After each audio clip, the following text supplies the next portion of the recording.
no longer can be like a drug addict musician that just gets up on stage and plays a sick guitar solo and gets millions of dollars. I'm sort of just like almost in the fetal position with the guitar. The mission statement is just to have music that makes people want to dance in a small venue. Hello everyone and welcome to the Scroll Stop podcast. My name is Tom and I'm the director here at Scroll Stop. And today we have a multi-talented artist who is pushing the boundaries of live streaming with the capabilities of live music. And that is Bren. Say hi, Bren. Oh, thanks so much for that beautiful intro, Tom. What a great start to the podcast. I can't wait to see how the rest of it's going to turn out. Thank you very much. I really appreciate that. That definitely was the first take. On today's podcast, we're going to be going through a bit of Bren's history as a musician, what he's doing right now with his bands, and a bit more of a deep dive into the Australian music scene as an indie musician. Thank you very much, Bren, for coming in today. Could you give the audience a bit more of a background about history as a musician and who you are as an artist? I have been a guitarist for 15 years, and I did the math before we started the podcast. Nice. I did a little bit of drumming before that, but I have no sense of rhythm in terms of doing things with different arms. So guitar is cooler anyway. So if you're a drummer, I've been a guitarist for that long, a songwriter for many of those years. Being a songwriter feels like saying I'm a painter when I started doing finger paint. I feel like in this sort of new age of creativity, I do a little bit of everything. I do live streams now, which is awesome. I have a YouTube channel called Showerhouse Collective where I usually make a whole song live on stream, bit under 2 hours. Damn. Some efficiency there. That sure is. It's hard to give a condensed thing of 15 years of playing music, but the gist of it is I've played in bands, I've sung, I do a lot of singing. I haven't mentioned that before, which probably should have. Man, they can tell from the silky vocals. Exactly. So you're saying that it's hard to condense 15 years of being an artist or being a musician into sort of a quick statement, but surely there's one story that you can tell that's a funny story or something that went horribly wrong, something to humanize you as such as an artist. What would you say is one of those sort of iconic stories you tell? I think for any live musician, they will have a lot of stories where stuff went wrong. They're often called Spinal Tap moments. If anyone's seen the movie Spinal Tap, it's a parody documentary of a film about a rock band, but the satire is so subtle that you could be confused for thinking it was an actual documentary, because a lot of that stuff does unfortunately happen. There's a lot of incompetence. Incompetence in musicians generally go together pretty well. I guess one of the things I had was I was doing acoustic guitar covers and originals before I was in the bands I'm in currently. I used to just dink around at the uni bars just playing like George Ezra covers. Oh, hell yeah. George Ezra, great songs. He's one of the few guys that is low enough for me to sing. And I had a relatively new guitar. I think it was maybe 6 months old at the time. It's like a Chinese-made Fender acoustic. And I was contracted to play for 3 hours, and everything went wrong. And everything went wrong. I think it started off is I broke a string, which, if you know me, is pretty common. It's not great, but I can finish the song fine enough. I go to put the next string on, I start tuning it up, gets to almost where I need it to be, and it goes, comes back down again, go back up, comes back down again. I try another thing. I'm still on stage at this point, but I'm sort of just almost in the fetal position with the guitar, trying to figure it out. And I find out later that one of the machine heads, or one of the things you used to tune the guitar with, had snapped and was no longer able to get the guitar up the pitch to play any of the songs. Not only that, I was just like, okay, I can do the rest of the gig with 5 strings. It's the lower E string, it's pretty important, but you can, a little bit. at least you have 5 strings in a row. It's not like a gap. You could still sort of you can still play chords. You know, it's cowboy chords. It's like bar chords. It's not that difficult. But the problem was I then broke 2 other strings. So when you have a guitar that's got 1 string that won't go up the pitch and then missing 2 other strings and you've got half an hour of your set left, yeah, it's a bad situation to be in. Pretty much the worst situation you could get into as a live performing artist. I think I ended up asking to go home. But the crowd, they would have been so cut. Well, the thing is, like, when you're playing acoustic guitar solo, especially if you're at a bar, you're there like to be background noise. And I'm fairly certain, like, they just turn you down to the point where people can talk over you, which is what you'd want in a bar.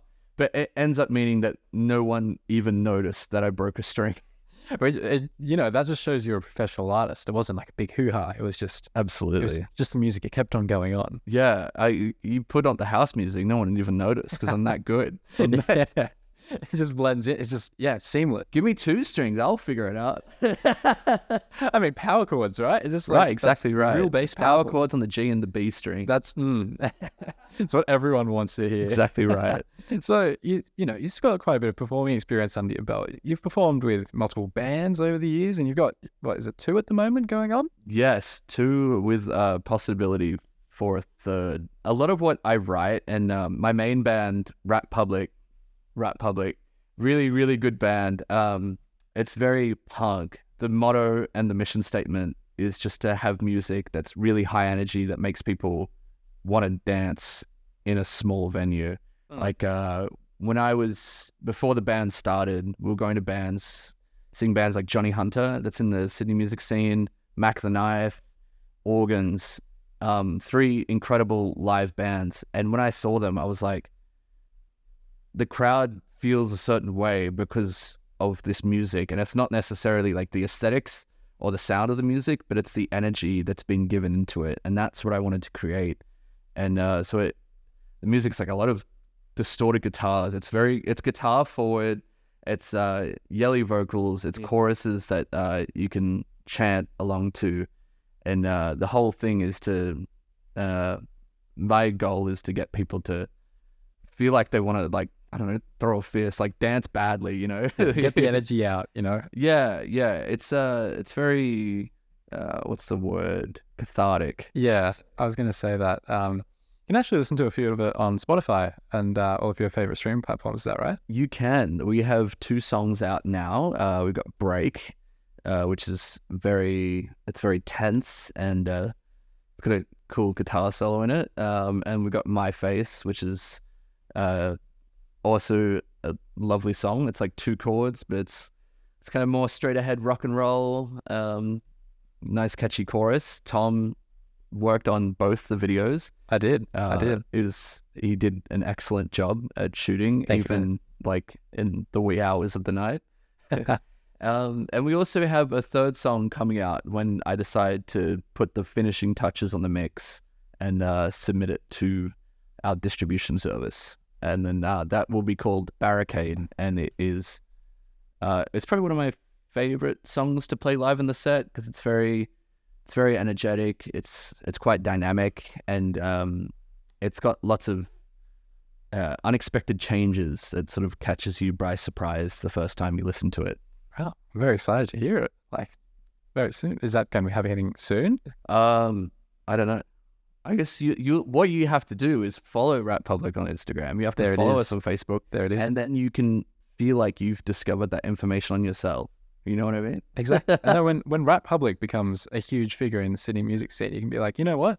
I was there for their 3rd song release. Yeah, you heard about it? If you get on now, you're still on the ground floor. You could still be a day 1 fan. Exactly. I will accept. We've been going for a year, but like, I will call you a day 1er if you show up and going, I was there for Barricade being released. I was the Rat Public. I was part of the Rat Public.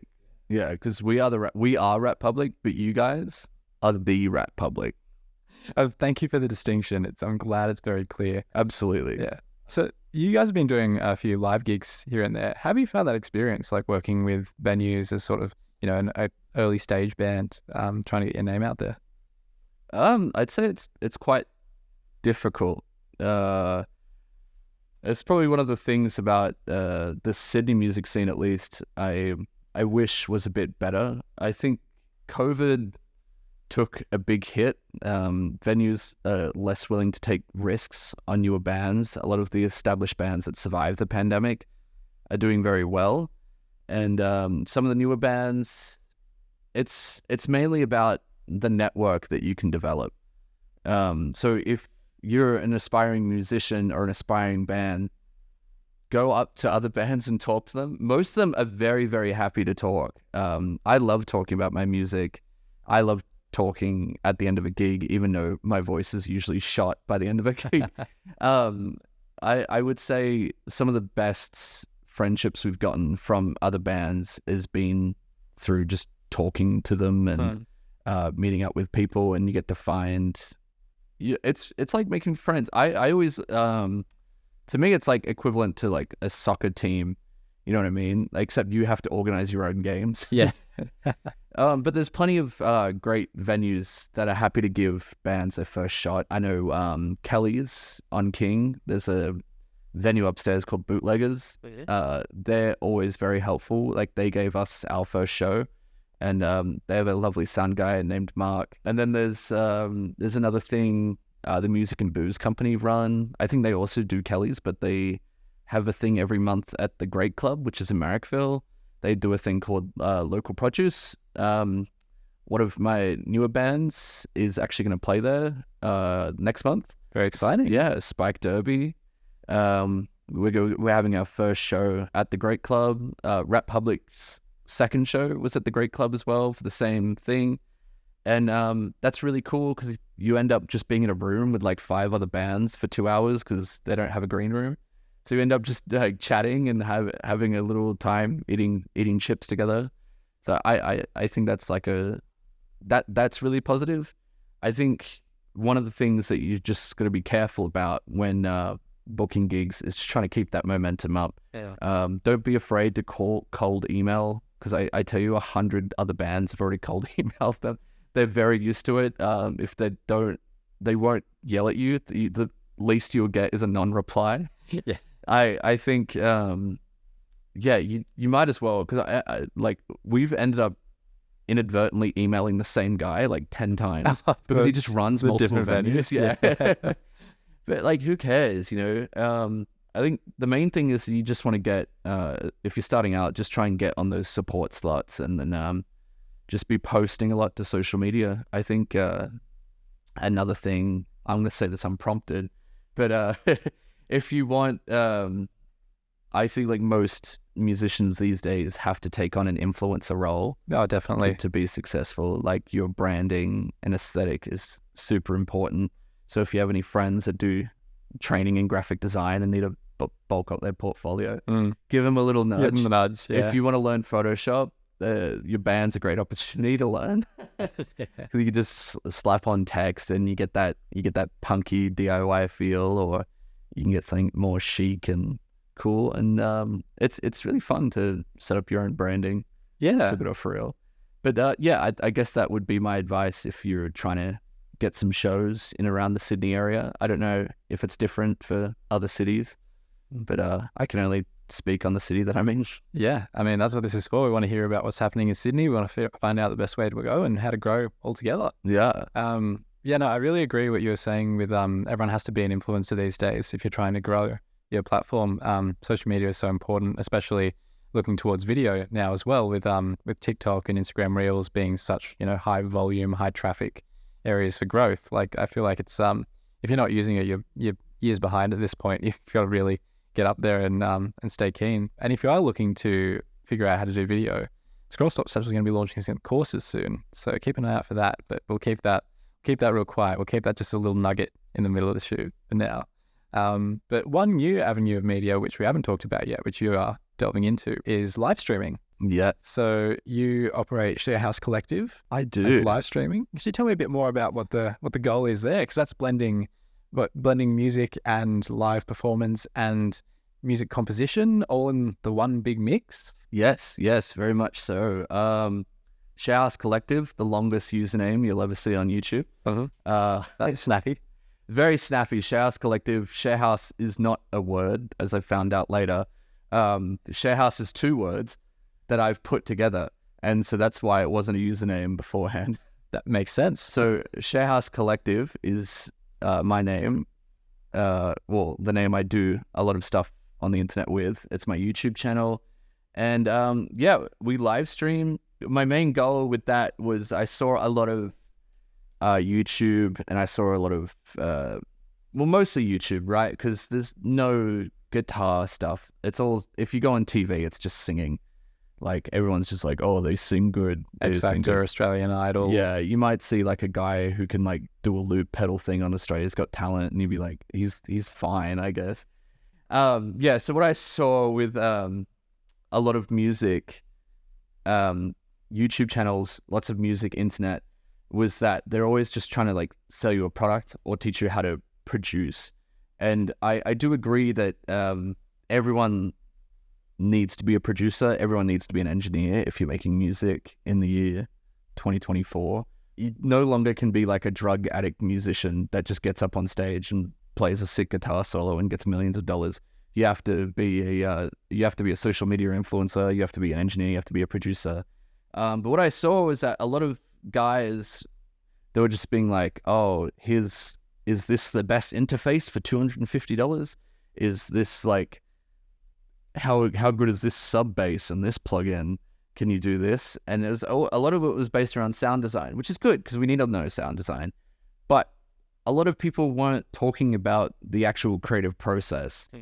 And I feel like that's such an important part. It's an incredibly personal part, and that path is different for everyone. But so much of music YouTube is facilitating music, but it's not making music. And I think that's one of the things I wanted to show, because and I think the live stream is the best way to do that, because as I was saying before off the pod, if you did a video, you'd be like, I'm going to write a song. Here's my idea for a song. We're going to have a montage, or we're just going to completely edit out how I made the song. And then we're going to have the song, because the song is the final product. But I feel like showing that creative process of someone coming up with an idea for a song, laboring over it, over a long time period, and then coming out with this final product. To me, that's really interesting, because you don't see that very often. You see it in like visual art. You have people do like speed drawing, and stuff like that, but you don't often see it in music. Like, a lot of music, I think people assume is magic, or someone's just pushing a button. I think that's like a stereotype that we get around. Yeah, you get like Mozart or Fred again. There's no middle part. Yeah, I don't think people really understand how either of those are made. Like, Fred again, it's like people see a guy with like basically like a PlayStation 4 controller, and they're just pressing buttons and making sounds. They don't show him like putting the sounds in, or like him making the sounds to put in the machine. And so I guess that's what I'm doing. It sounds more boring than it is. I think what I tend to do in my things, my main show, like I Make Music For You, is that I want people to submit their song ideas to me, and then I can improvise something. Because one, that's a really good creative exercise, because it's taking you out of your comfort zone. You're not just making another blues rock song, which is probably what I'd be doing if I was on my own devices. But you're taking that, and then you end up realizing you're more capable than you think. And that's kind of what I want to show. Yeah, definitely. I feel like you know, your best results are always just outside your comfort zone. You know, you've always got to be challenging yourself. And from the streams that I've seen that you do, when you do challenge yourself, you get some really great works. Like, can you give us like a quick description of the hyperpop track? Just like very quick explain what happened there. Because for me, that's been one of your best works so far, and it's so completely removed from what you normally make. Yeah, so my friend made a hyperpop beat. Just like, if you don't know hyperpop, it's just like it's like pop music, but they've just like made all the synths super loud. It's super sugary, bubblegummy, very like electric. It's like a deep fried meme basically of the music world. And so a friend gave me this beat, and I challenged myself to like do the usual, add guitars and vocals to it. But it really put me out of my comfort zone. I was writing lyrics that I wouldn't normally write. I was coming up with melodies I wouldn't normally write, and I was using like auto-tune, which I usually hate using because there's like artifacts, especially the one I've got. You've used it before. It sounds it's like a free auto-tune plugin. It sounds really dodgy, but I think part of that is like a little bit of the charm of hyperpop. So I made that, and then it was just a fun challenge. I got to think about music in a different way, where the guitar was just a supporting element to these mammothine synths. No, it was one of my favorite pieces that you made so far, and definitely worth checking out. Speaking of which, where can people check that out? Where can people find your stuff? On Instagram is a great place to start, at Sharehouse Collective. There's plenty of reels on there, so don't feel like you're missing out on streams. There's lots of reels. If you go to the YouTube channel, Sharehouse Collective, you will see a lot of videos. I've edited a lot of these 2-hour plus streams into little 10-minute chunks with fun graphics for all you kids who get bored scrolling on TikTok. Yeah, so it's almost as good as the Subway Surfers guy at the bottom. Almost as good. Yeah, I try and run as much as I can in the live stream so it can emulate that feeling. But also my band, Rap Public, they're also on Instagram and also on YouTube. So search Rap Public. It's definitely worth checking out, guys. I can be a testament to that. Unfortunately, that is all that we have time for today, I think. Is there any last little points that you want to share today's podcast? I think if you've got music that you're afraid to release, or you haven't released music in a long time, but you've been working on releasing music, just release it. Especially if it's your very first thing, just release it, because you're going to get so much more knowledge out of actually showing that music to other people. Maybe some harsh knowledge that no one's going to listen to it, which like it happens. Your magnum opus is not going to be the first thing you ever release. So you might as well get that first thing out now and then unlist it like 3 weeks later when you can't handle the rejection anymore, and then work on releasing something else. I think that's probably my biggest advice to anyone. If you've got a short film and it's like 99% perfect, but you just think you need to adjust the LUT a little bit more, no one's going to care about that LUT. Just release it. Yeah, I agree. I think part of the creative process, it needs to be letting go and releasing your work and putting it out there, because otherwise you're going to get stuck in working on the same project that's going to reduce your potential for creativity and your potential for success very much, very much. And I have a few friends who definitely need to get out and release their stuff. So if you're hearing this and you think I'm talking about you, I probably am.